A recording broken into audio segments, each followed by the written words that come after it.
Hello and welcome. This is Sunil Iyengar, Director of the Office of Research and Analysis at the National Endowment for the Arts. Thank you for joining our, I think this is the last public webinar for the Interagency Task Force on the Arts and Development for the end of this year. We hope you'll go to our website, arts.gov, to learn more about our upcoming webinar schedule, which we'll post shortly.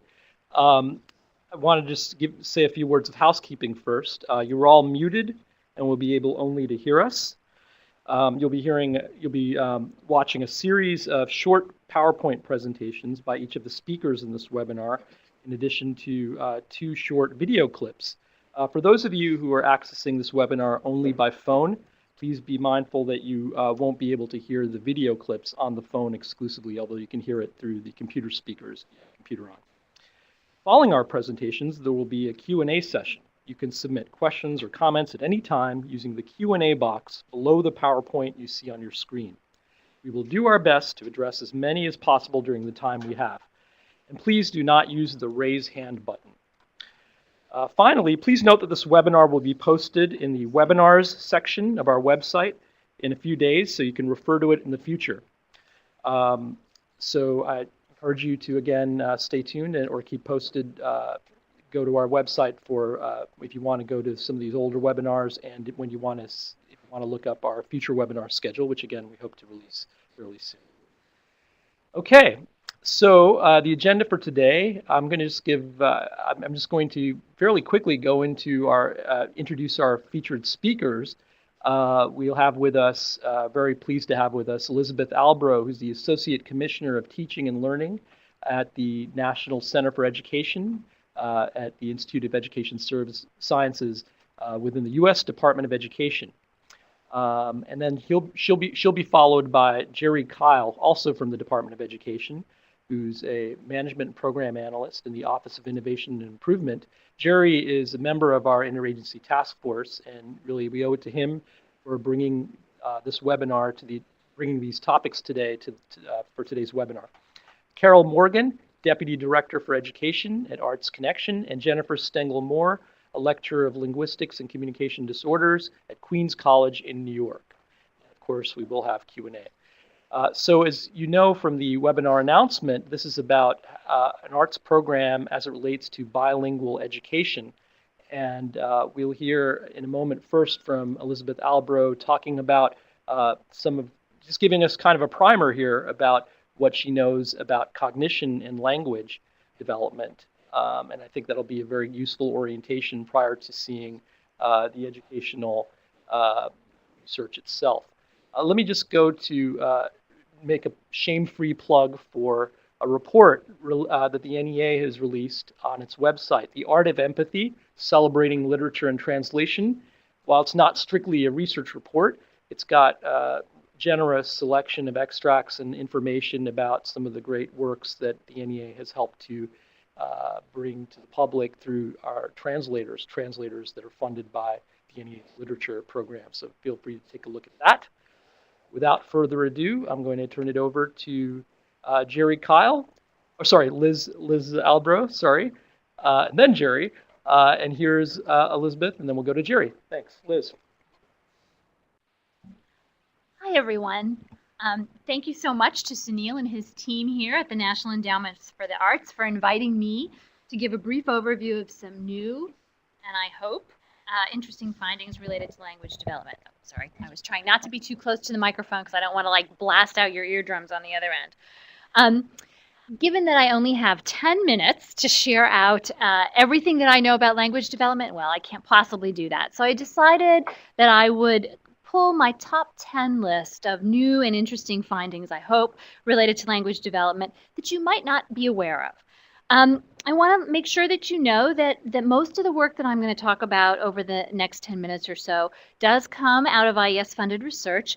And if you want to learn more about the research behind these findings, at the end of this presentation, I've listed some images of some practice guides and some research syntheses that the Institute of Education Sciences has produced that I welcome you to take from our web and download.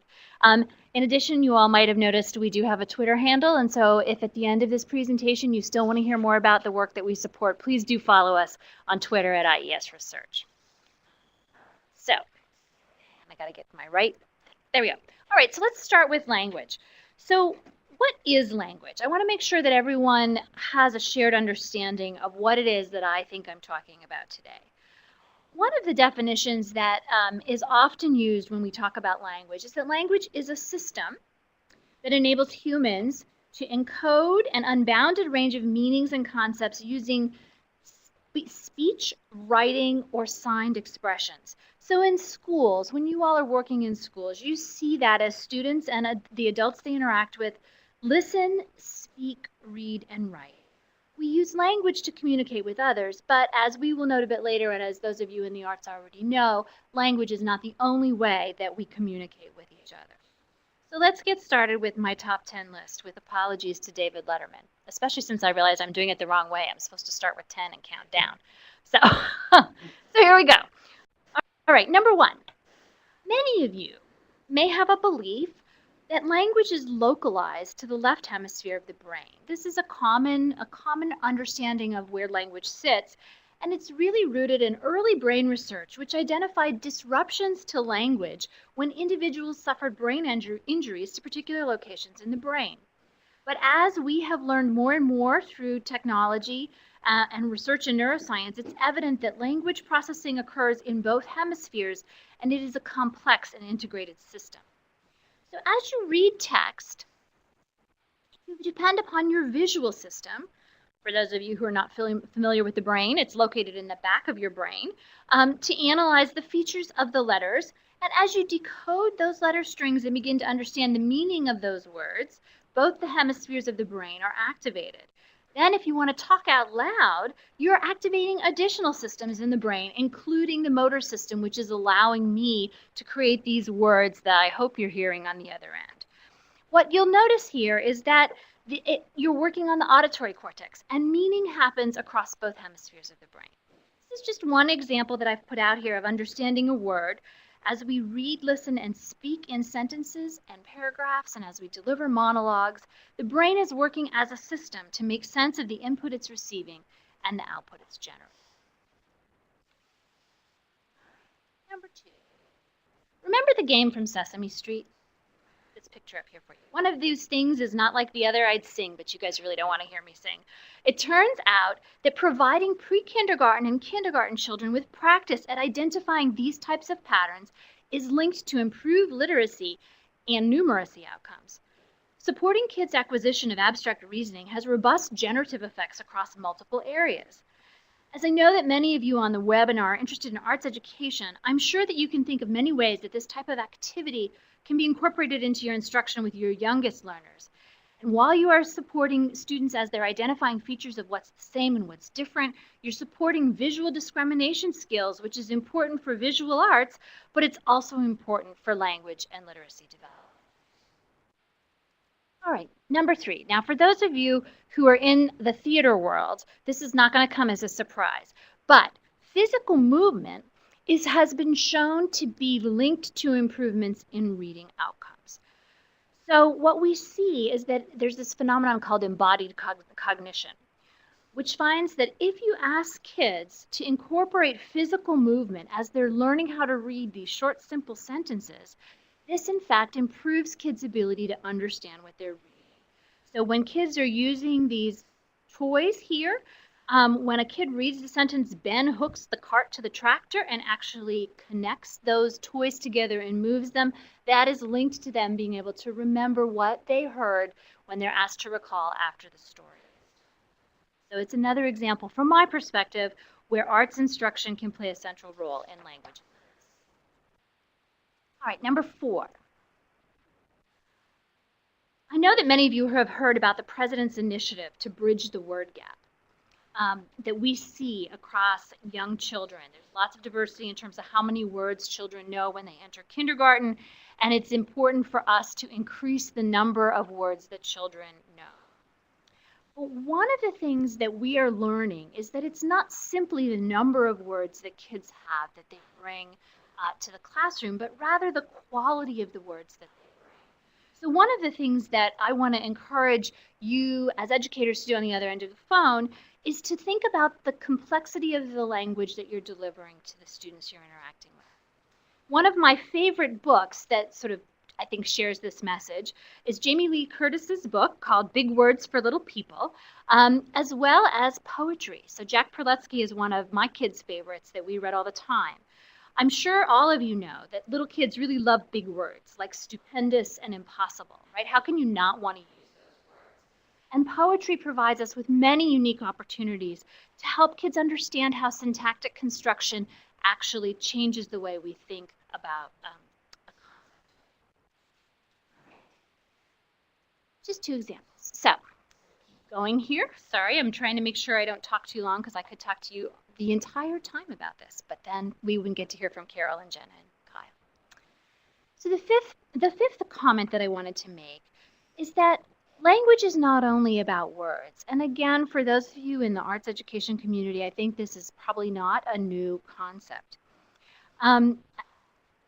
For example, emotions, right? We use emotions, we use facial expression to communicate emotions, but it's also important for us to recognize that when teachers and students are carrying out math problems, for example, on the board, there are physical gestures that both students and teachers are using that convey meaning about their understanding of the problem. And I did want to make sure that we also recognize that the use of sign language clearly involves visual systems, but also is considered a full language, and they activate the same part of the brain as the spoken language. All right, number 6. This may be an old figure that I put up here that many of you may already know, but one that has generated many heated debates in the field of reading research.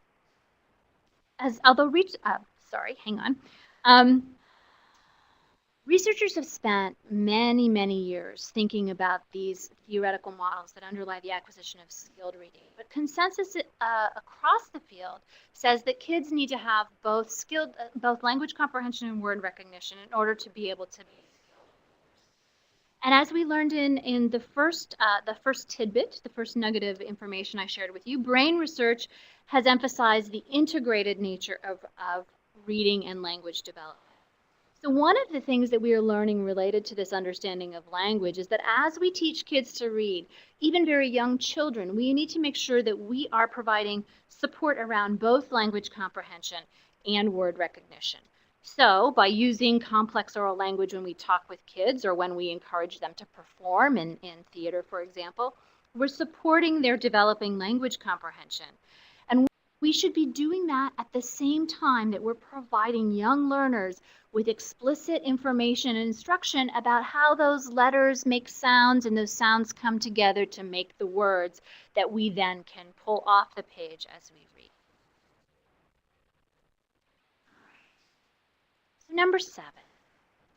While both language comprehension and word recognition are critical to skilled reading, another important finding from research reiterates that while the process of learning to read is very similar across most learners, not all kids learn to read on the same developmental schedule. This is true of typically developing learners, but it's also true for students with disabilities.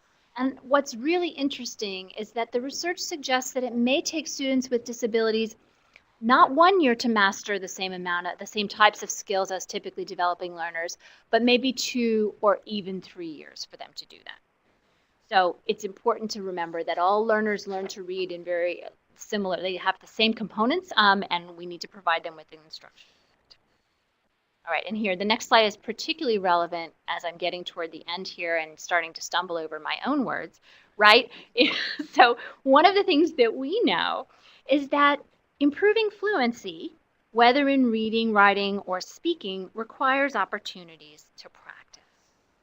So what we find, so we've known that fluency is linked to reading outcomes for a long time, but what we found is that by providing students repeated opportunities to read out loud, to speak, or to write, we can help kids move from those bumps in the road to the smooth sailing of the open road. I will say, however, an important caveat here, again, trying to think about my audience on the other side here, is that for students whose fluency is substantially below that of their peers, practicing fluency should probably happen in a one-on-one context rather than in a public forum. This gives students the opportunity to practice and to receive positive feedback when they stumble. So just a word to the wise. All right. Number 9, as I close in here on number 10, I wanted to make sure to include some new and important information relevant to providing instruction to English learners, as I know we'll be hearing much more about the ways to support English learners through the arts from Carol and Jen. For many years, there's been a discussion as to whether teachers who are working with young English learners should wait to teach these kids to read until they've mastered the English language. New findings emerging from the work that we have supported indicate that waiting is not necessary and in fact seems to limit some learning. So for those of you who are working with young English learners who are just beginning to read, I want to encourage you to work on teaching the kids both how to read and decode at the same time as you're working on teaching them how to speak. My last tidbit to take home for those of you working with perhaps with older kids is to share with you this Venn diagram prepared by colleagues at the Understanding Language Initiative at Stanford. They put this Venn diagram together, which nicely illustrates the ways in which college and career-ready standards across all of the disciplines provide many opportunities for rich language development. I'd like to encourage those of you who are educators in the classroom and who are thinking a lot about how these college and career standards are going to influence what you do day to day, seize this opportunity to create classrooms where complex oral language is a reality. I think that arts educators have actually a critical role to play in all of this because complex language has a lot to do with arts. So just wanted to put that out there for you all to think about. All right, and then I promised you that I would share with you at least some images of where you can learn more about research related to language and literacy if you're interested in doing so. So I've got 5 practice guides, and I know that you all have these on your computer, but they're related to, they're designed for use by teachers and school leaders, and we've got 5 that have an explicit focus on language-related issues, reading comprehension, helping struggling readers, helping emerging writers. What do you do with those teenagers who really have other things to do besides focus on reading and writing? And we have one focused on English learners. And finally, coming out of our 2 research centers, we have syntheses of the research that we've supported in early intervention and early childhood, as well as in reading across the K-12 spectrum. So please feel free to visit our website and download them. And before we move to the next segment of the presentation, I have to share with you my favorite visual image. I am a language and literacy person, so this particular image really speaks to me in terms of how books and reading can be an art form and can also support the emergence of the brain. So thanks so much for your attention. If you all have questions that we don't have a chance to talk about, please feel free to email me. And again, if you're on Twitter, we'd love to have you follow us so you can learn more about the work that we're doing. Thanks again. Thank you very much, Liz. That was great. Very welcome introduction to the topic at hand. And just a reminder, as Liz said, we'll all be available at the end of this webinar to take some questions. So you can go ahead and submit any questions or comments at any time, again, using the Q&A box below the PowerPoint on your screen. So I'm going to turn it over to Jerry Kyle, who goes by Kyle, so people don't think I'm being disrespectful. I call you Kyle. And we will hear from him. He's from the Office of Innovation and Improvement, the U.S. Department of Education, and has been a great partner for us in the task force, which I should indicate now, the Interagency Task Force on the Arts and Human Development is now up to about 19 federal entities that take part to bring you these webinars and to bring the public's attention research opportunities, funding opportunities, as well as actual evidence-based programs that relate to the arts and positive health and educational outcomes. So with that, I'll go to Jerry. Thank you, Sunil. Before I introduce our presenters today, I would like to give a quick overview of the 3 arts education grant programs that we offer at the Department of Education. The first one is Arts in Education Model Development and Dissemination, which is known as AEMDD. AEMDD funds go to school districts and nonprofit arts organizations working in partnership with school districts in grades K through 8. They should be used in public schools to improve the connection between arts integration and other core academic subjects, to strengthen arts instruction, and to improve student achievement. This must be done by using approaches that have been proven successful in doing this in enhancing, expanding, documenting, evaluating, and disseminating them. The average award for these grants are approximately $500,000 per year for up to 48 months. The second program is the Professional Development for Arts Education, known as PDAE. PDAE funds go to school districts for grades K through 12 in high poverty schools. They are to be used for the professional development of educators teaching music, dance, drama, media arts, or visual arts. Professional development should be about improving arts instruction or integrating the arts into other core subjects.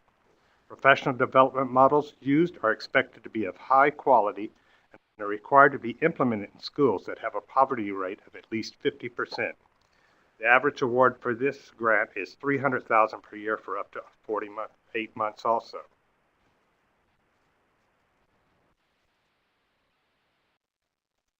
And the third program is called Arts in Education National Program. This program supports national high-level quality arts education projects and programs for children and youth, with special emphasis on serving students from low-income families and students with disabilities.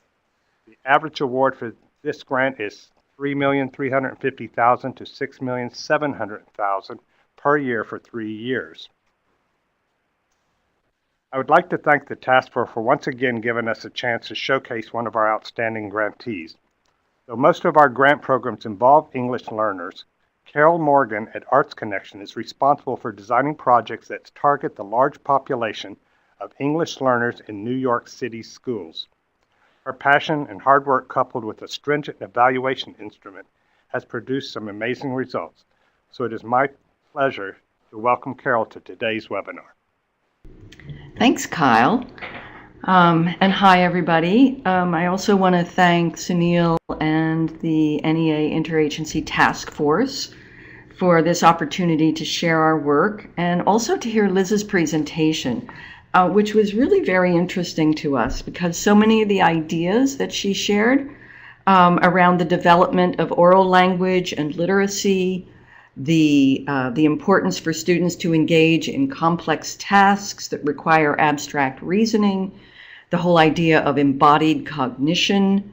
These all are implicit in the arts, and kids have opportunities to engage in all of those, and all of that will be reflected in our presentation. So I'm as Kyle said, the Deputy Director for Education at ArtsConnection in New York City. We are a 36-year-old nonprofit organization doing arts in education. Every year we partner with over 100 New York City public schools, and we mostly provide direct instruction in dance, music, theater, and visual arts to students from kindergarten through high school. And we also provide professional development for educators. And I'd also like to introduce my colleague, Jennifer Stengel-Mohr, who is currently a lecturer in the Linguistics and Communications Disorders Department at Queens College in Queens, New York. Jen and I have been working together for nearly a decade through a series of grants funded by the U.S. Department of Education. And so these projects have enabled us to engage in practitioner research into how teaching and learning in dance and theater help students learn English. We call this work DELTA, and no, that's not a typo. It is an acronym for ArtsConnection's program we call Developing English Language Literacy Through the Arts. We will be describing two of our programs related to DELTA, and because Jen and I collaborate closely, we're sitting next to each other right now, each of us will speak throughout the presentation. So the first project that we'll describe is the DELTA residency model. From 2005 to 2010, we began to look at the specific needs of English learners in our, because in New York City, there are 15% of the 1.1 million kids are designated English language learners, so that's about 145,000 kids. And 45%, about 45% of the kids in the New York City public schools speak a language other than English at home. So that's somewhere in the range of 450,000 kids. So as you can imagine, our artists going out every day into the New York City public schools, they're everywhere. We encounter them all the time. So in our first project, Jen was one of the 50 ESL and classroom teachers who were working with more than 3,000 L students over the 5 years of that project in 10 New York City public schools. We also had 12 teaching artists and a half dozen ArtsConnection staff members working in that project.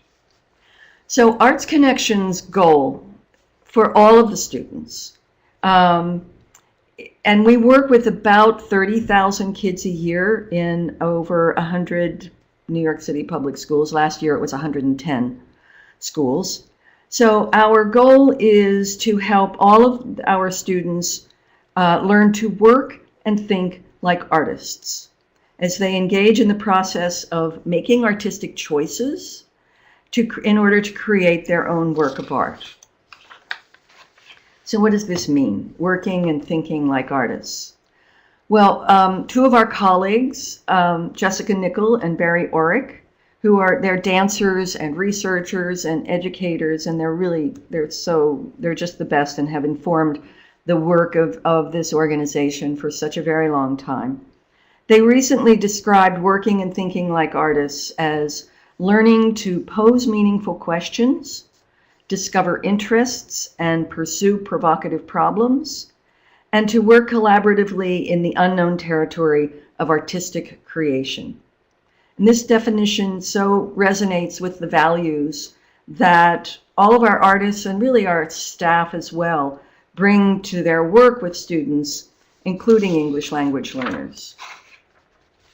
So as an example of how a young artist learns to work and think like an artist, we are going to show you a brief video of Yenny. Yenny is a 5th grade student. She goes to school in Corona, Queens, and she recently arrived from the Dominican Republic. And this video that you will see, she had arrived, I mean, literally like the week before, or just within the last week, because her, this is their what you'll see in this video is the second class that a dance teacher, Jennifer Galanka, is teaching to the students. And she was not there in the first class, so she has just recently arrived. And what you'll see here are her classmates explaining to her what they learned in the previous class. So David, if we could see that first clip, that would be great. My goals are to make sure that we're really teaching them how to collaborate and use language in a positive way. Use the prompts, use their language, and to really feel comfortable to share everyone's ideas. Y tienes que ir como que bailando o haciendo algo para que para cuando vayamos ahí en el medio. Tú puedes hacer high, medium, el medio. You know, ¿Qué tienes que hacer? Pero el que más tienes que hacer, el que más tienes que hacer es fácil, el que tienes más fácil para que se vea bien, ¿ok?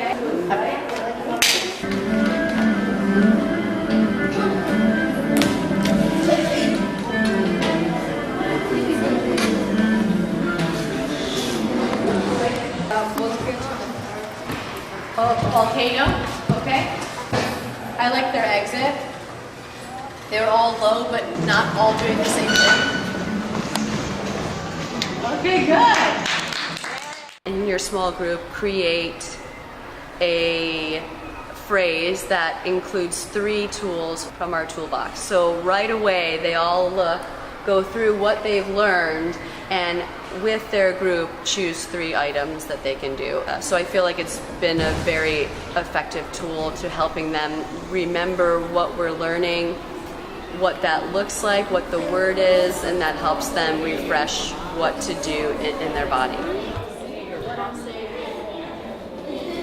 Teach.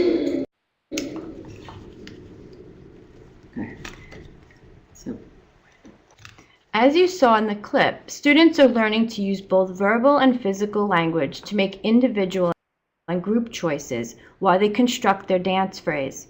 Other students who are watching are using verbal language to describe what those choices mean to them.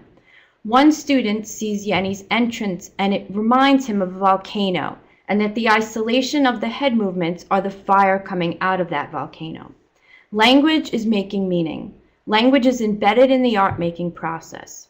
When you are thinking, you are using language, and when you share your ideas, you need language to communicate them. When artists create, they are making meaning, and therefore communicating through their artwork. The arts provide a place for contextualized learning. The example presented in the video clip is evidence of this. Those students were learning to make artistic choices, work collaboratively, and develop a number of essential life skills. These collaborative opportunities also allow students to develop other skills that transfer to real-world learning. They learn to observe, negotiate, problem solve, express their opinion, take leadership roles, use their creativity. They also learn to work with multiple variables, give feedback, take risks, and show personal growth. These skills are all closely associated with language development. Creating collaborative opportunities allows for students to practice language and skills in a safe space where they can take risks and try out ideas. Using creativity within a collaborative environment creates an equalizing effect. No one person's idea is inherently better than another's. They are just different. Participating in the arts levels the playing field and enables all students to participate fully in the complex tasks in the arts that require abstract reasoning. So at ArtsConnection, we've taken the same approach to the practitioner research we conduct around all of our inquiry projects, the same approach as we do teaching children to learn to work and think like artists. So we pose meaningful questions, mostly across disciplines. We therefore discover shared interests and address classroom challenges. We pursue possible solutions, and we work collaboratively in the territory of practitioner inquiry. While engaging in practitioner research as a method of professional development is consistent with the artistic process, and actually research shows that it's the best way to change teaching practice. But sadly, most professional development provided for teachers is top-down rather than built from the bottom up. Collaborating across disciplines that values the expertise of both artists and teachers helps them to gain a new perspective on their teaching practice because it builds their capacity to design strategies that address the complex needs of their students. These practices also build a knowledge base across schools because we ask questions to which each of us holds. It's like a piece of the puzzle, and it's a piece of knowledge that when we combine them together helps us to build a shared understanding among all the practitioners, and that includes artists, teachers, and administrators and staff alike. So how do we do this? Well, video study is the action research method we use to collect and analyze data in our practitioner research. Professional learning communities composed of artists and teachers and facilitated by ArtsConnection staff, collaborate to identify a research focus, and then develop plans to gather digital data of students at work in the arts. After collecting the video data at school, they watch, log, and analyze this data across classrooms. Video study offers a structured process from which teachers and artists develop, test, and revise new teaching strategies. And by doing that, they build a shared knowledge base across classes and across schools. It's also the means by which we pose project-wide inquiry questions, gather and analyze data, mostly using ethnographic tools, and articulate responses to our inquiries. Our original practitioner inquiry question was, what is the nature of teaching and learning in dance and theater, and in what ways do they influence second language acquisition in students who are learning English as a second language? Through the video and discussion methods, our findings have been that these experiences in the arts have a profound influence on language development. First, because the process is experiential and kinesthetic. This makes learning authentic and memorable. The artistic process is inquiry-based and allows students to explore and make choices. Additionally, these experiences lower the affective filter. This is a second language acquisition concept proposed by Stephen Krashen, which describes how outside factors such as confidence and motivation can influence language acquisition. When the affective filter is lowered, it decreases the student's anxiety about learning and increases their risk-taking.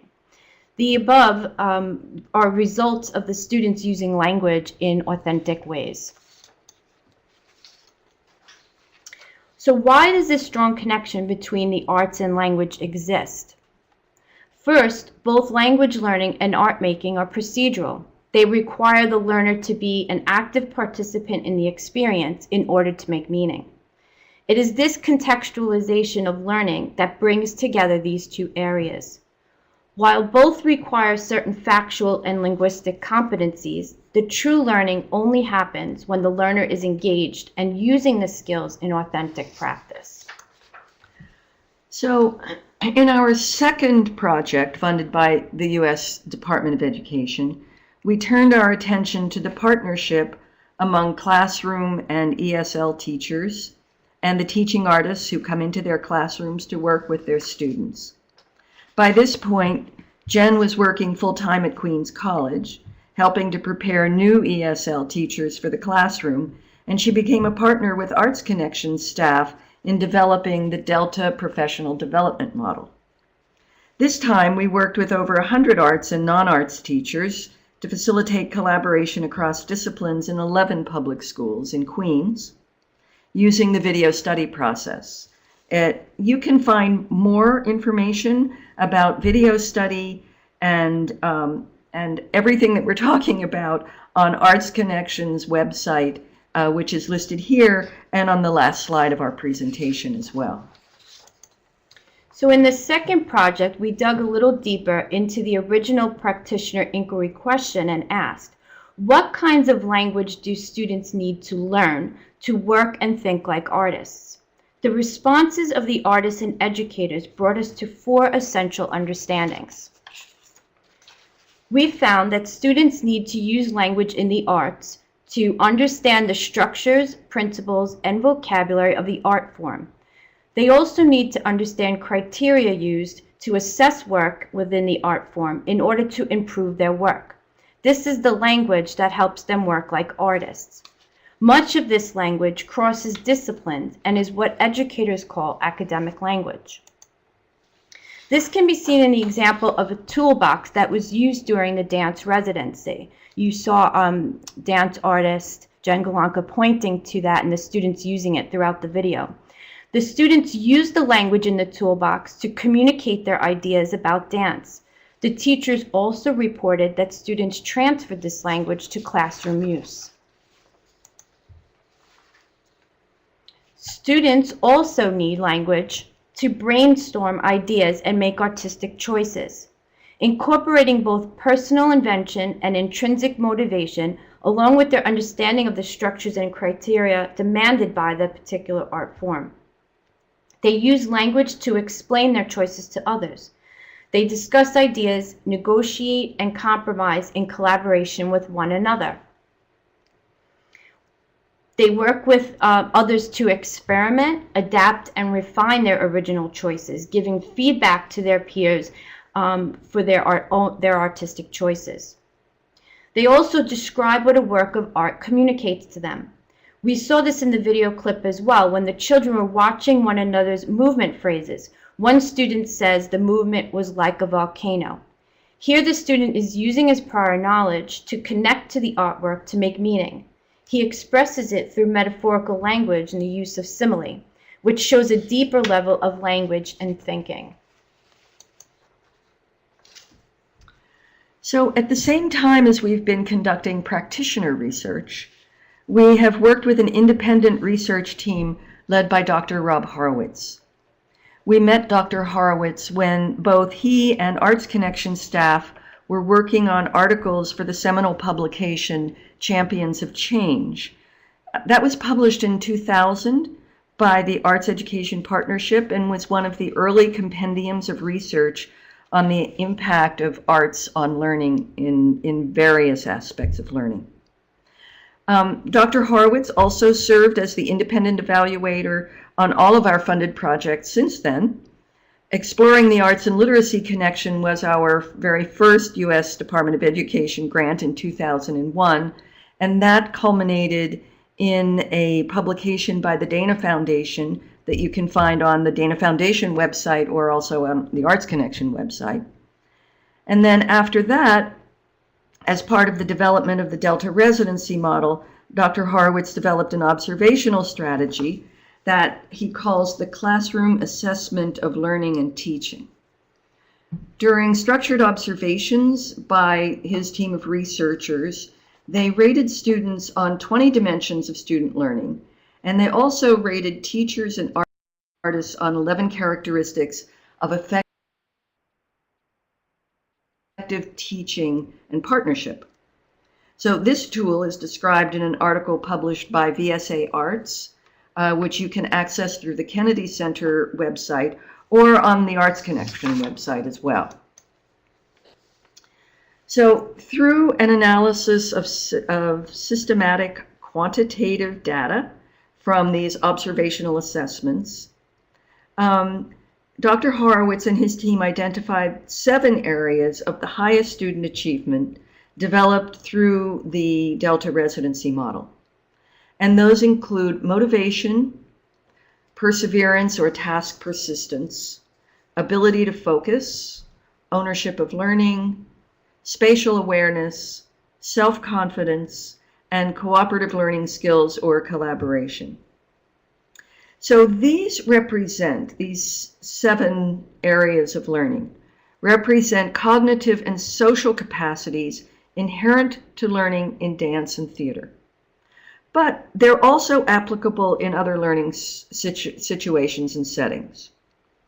So according to the researchers' theoretical model, these 7 areas may be what we're calling the mechanism of transfer that helps students learn English in an authentic context that they care about, and that this therefore improves their acquisition and application of English language skills.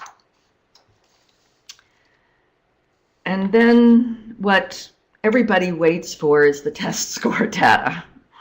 So in addition, we now have 3 years of student test score data that consistently shows that in classes where teachers and artists are participating in our Delta professional development model, students progress on language acquisition at a higher rate than those in a matched comparison group. The measure that we use is called the New York State English as a Second Language Achievement Test, also called the NYSESLAT, because we have to have an acronym for everything. This chart shows that the percentage of students in the Delta program, which you can see in red, compared to the non-Delta students in blue, that the Delta students they all moved from one level to the next each year of the NYSA slat, but the Delta students outperformed the kids who were not in the program. These represent 3 cohorts of students, one for each year of the program. And the positive analysis of the test scores is consistent with the evaluation team's other qualitative and quantitative data on the effects of the Delta professional development model on English language acquisition. So we'd like to conclude by showing a very brief video of the final dance that Yenny and her classmates construct after working with Jen Galanka for 15 sessions. They've constructed a dance around the theme of underwater creatures and how they move, and they're performing it for an audience of students and family members who have come to celebrate their accomplishments. So we're all set up and ready to go. Through dance and the ease of her communication with students, she is now producing work in the classroom through pictures, and you see her sentences. They may be half in Spanish, half in English, but I see the academic vocabulary. I see the words she pulls out, and I think that had to do with using the toolbox of the language in Delta. Can I have who? Who wants to volunteer? Yenny, Alexis, Oscar. And can you guys play with how the fabric goes up and down? And can you play with being a part of the ocean? Awesome. That's awesome.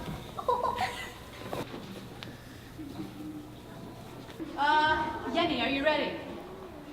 Go.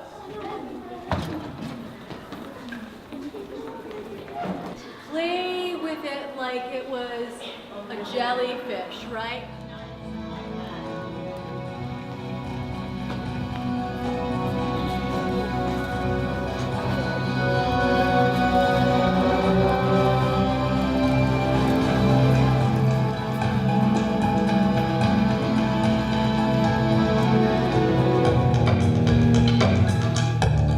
Now she translates Spanish to English to a student that's newer than her.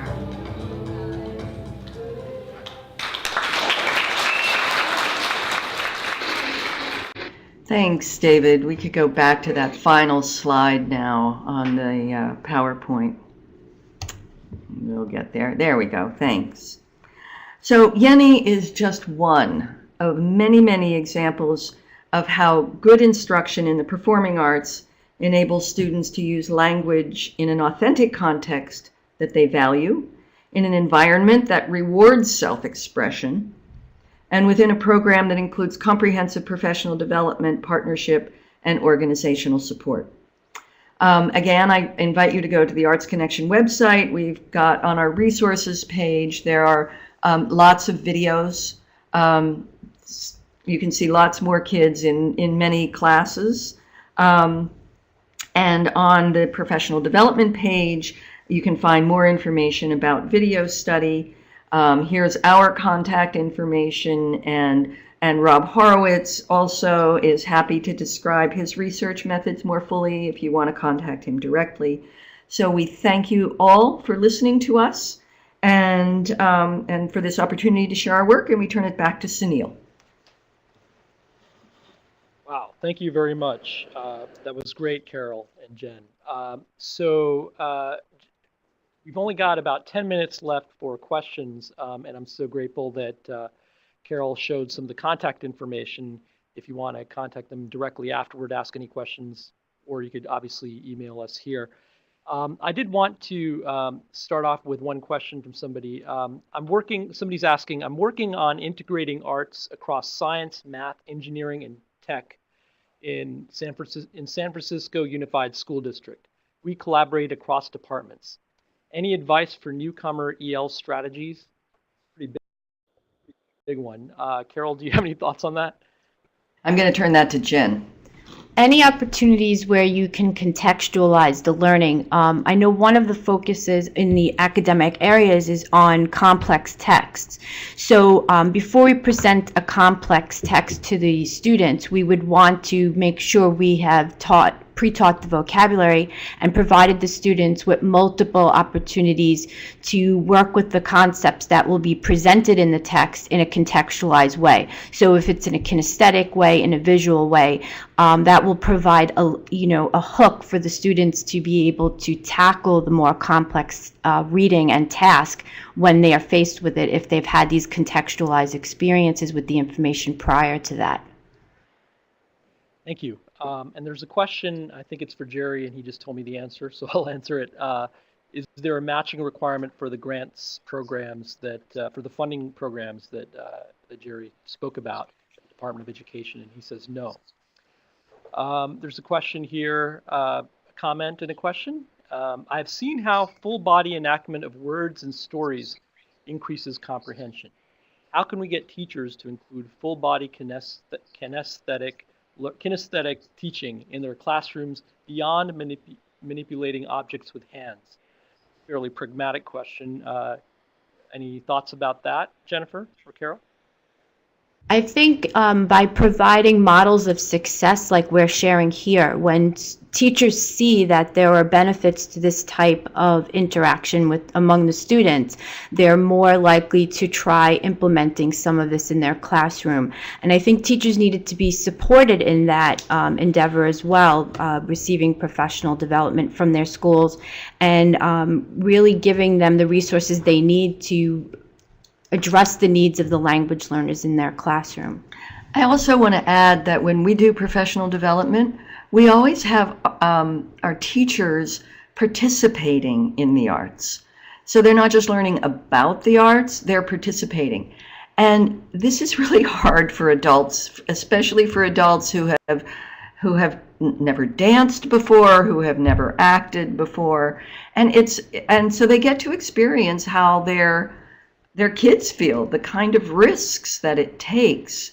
And I think that if they can push through some of those walls of their own, that it helps them to break down and to take some more risks in their own classrooms as well. They're having the artist come in and do it is one thing.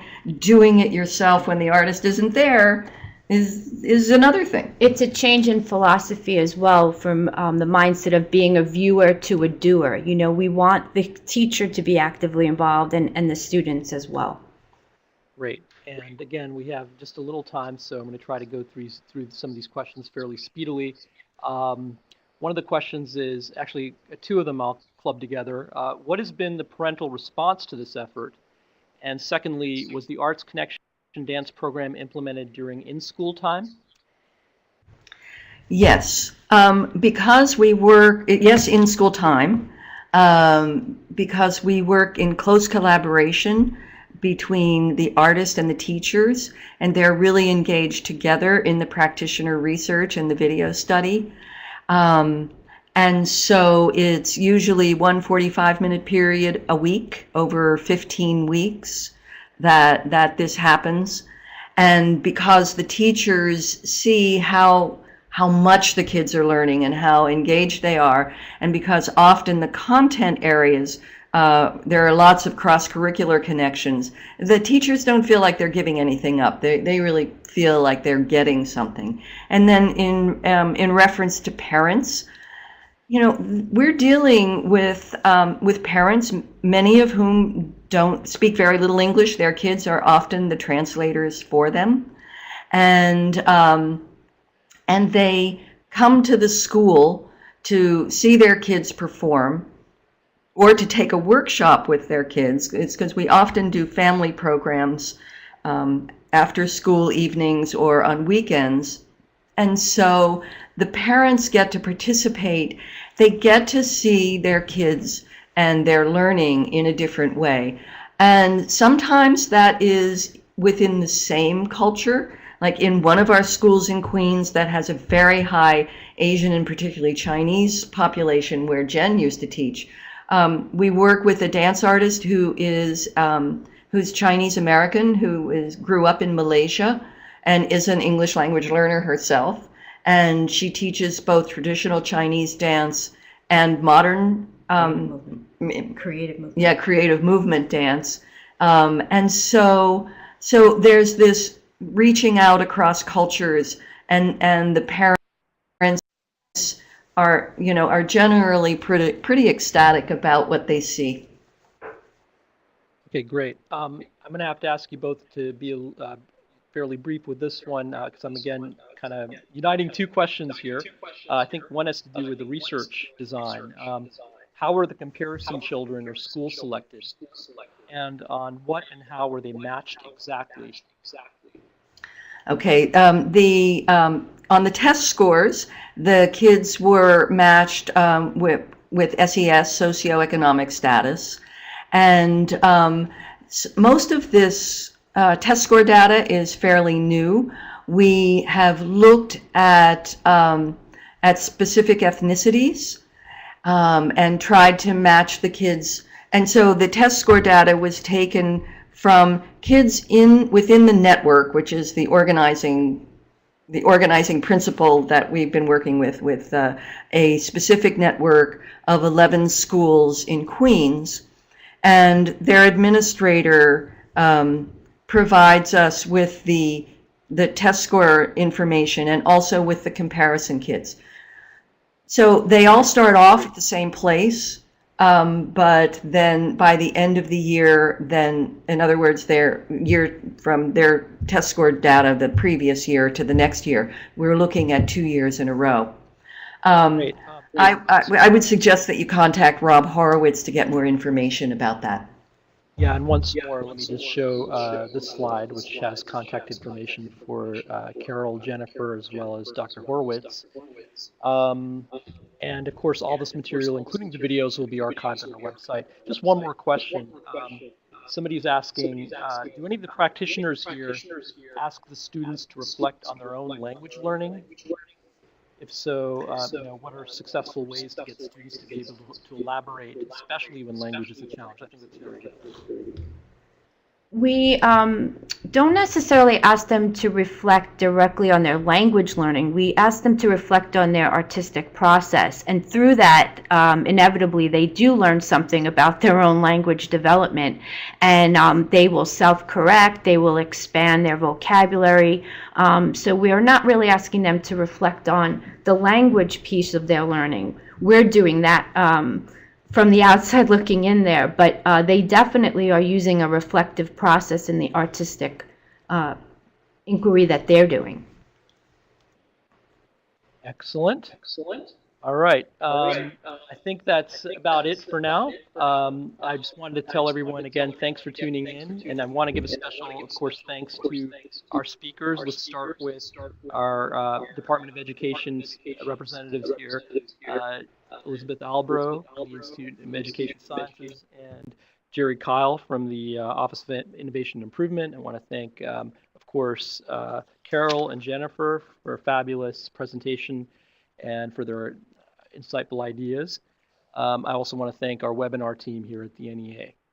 And so we hope you'll sign up for future webinars, and once you do, you'll receive notice for our 2015 slate. Thanks a lot. Hope to talk to you in the new year.